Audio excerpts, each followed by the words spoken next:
let us remember that we're in the holy presence of God.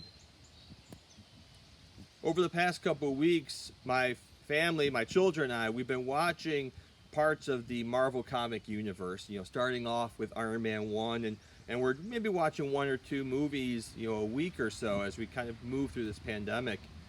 And we recently just watched the first Captain America, the First Avenger. And there's that one scene early on when he's in the alleyway and he's getting beat up, and he turns to his aggressor and he says, "I can do this all day." And at that moment where we see Steve Rogers really kind of being put up against the wall and being beaten up, we can see in that dark moment his perseverance, and we can see his courage.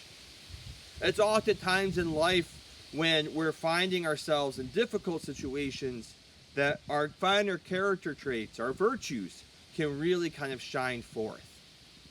This upcoming Sunday, the responsorial psalm says, "Forever I will sing the goodness of the Lord." And I have to think that when King David and the Israelites, when they're singing this psalm, when they're writing this psalm, when they're praying through this psalm, I'm sure it's one of the psalms that they weren't singing about the goodness of the Lord when everything was fine and dandy. They were singing about the goodness of the Lord when things were difficult, when they were unsure of what the future might hold, when they're facing type of illness or suffering.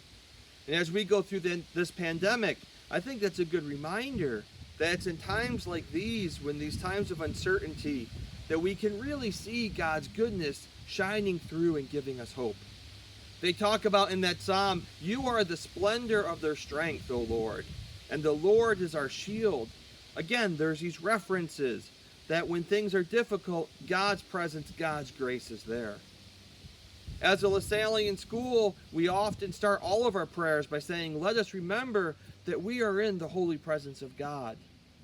And for the Israelites and for our elder brothers in the faith, for the Jewish people, when they talk about remembering something about God, they actually recognize that they bring that grace, they bring that characteristic into the current moment.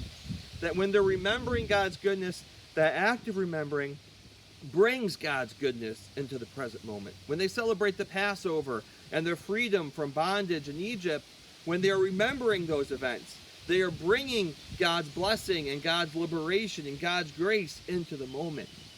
So as we sing of God's goodness in our lives, we're bringing God's goodness, we're bringing these things in the present. And when we're aware of God's goodness, our natural response is to be thankful, is to have gratitude. So, as we move through this weekend, take some time to think and to be aware of God's grace and God's goodness in your life. What are the things that you are thankful for? And aware of the fact that as we remember that God's presence is with us, that we bring his presence, we allow for him, we invite him into our lives. Live Jesus in our hearts forever.